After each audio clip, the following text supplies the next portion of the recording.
I'm starting to get a handle on what's actually going on, and this is like ages of empire and transition of empire. So Europe used to pretty much rule the world through Great Britain, right? Their navy pretty much controlled everything. There was a big war in Europe as a transitional power, and that brought about, everybody was like devastated by World War II. U.S. sat back and basically the U.S. economy was the only one that was working.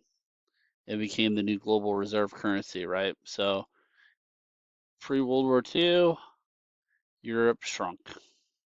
Okay, I'm grouping in Great Britain, and pre-World War II was like the 1920s, which was like where China was at, and then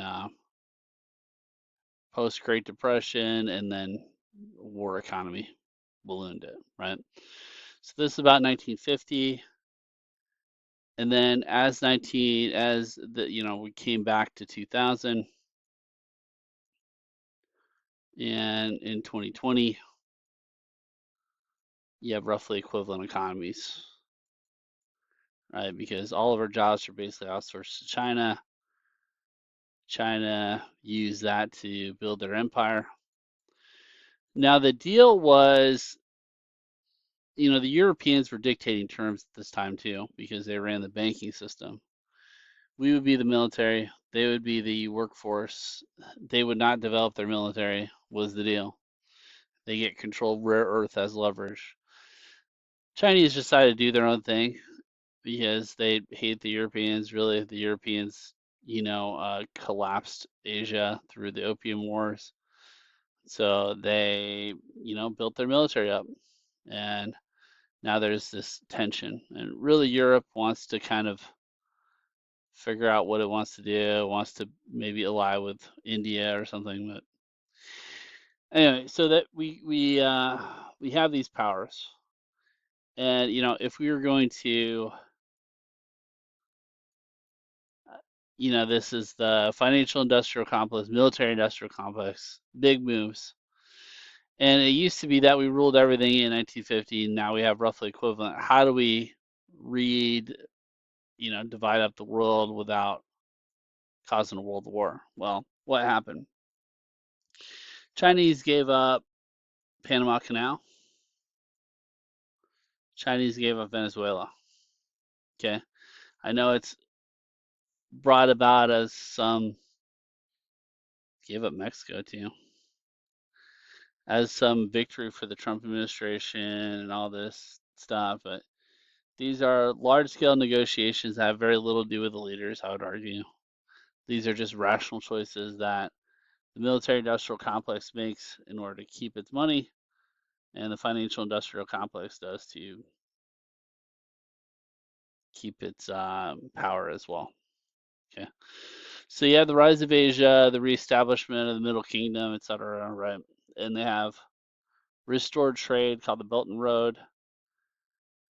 Now, they helped us unify the Monroe Doctrine. I'm pretty sure they just got out of the way.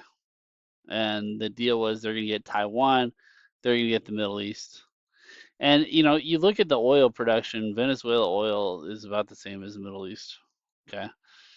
They're going to develop Africa or extract the resources the way we did before. But what's the mutual interest is the EU shrinking them down to size. Okay. And you just follow the money, right? We're paying $100 a barrel per oil. They're paying 150. They're completely isolated from energy. Russia's talking about cutting them off during the winter. And then Asia will control the oil and reestablish the infrastructure in the next 10 years. And so their empire is expanded and solidified. Our empire is expanded, solidified. Even Marco Rubio is talking about multipolar world. Like that was the agenda, whereas the European agenda was to invade Russia. And so now you have intelligence capital combined with Russian raw materials, and they were going to be the new superpower.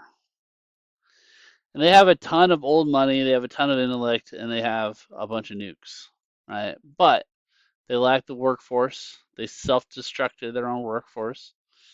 They lack the raw material, and I'm pretty sure the Chinese and the Americans just made a deal, and they're gonna contain Europe. This is the Epstein class. This is a nasty group of people, and none of the cultures are vibing with what they're selling, right? Even though you have a little clash, you have a big clash between American culture and European elitist culture, as well as Chinese culture, European elitist culture. Okay. So this is how the breakdown happening. We expect this to be in the next 5 to 10 years. And we cannot remain the global reserve currency forever. With the amount of exporting we do, it's not good for us, not good for anybody. And we just mind our own business here, and they mind their own business here, and I think we'll make it work. We'll see.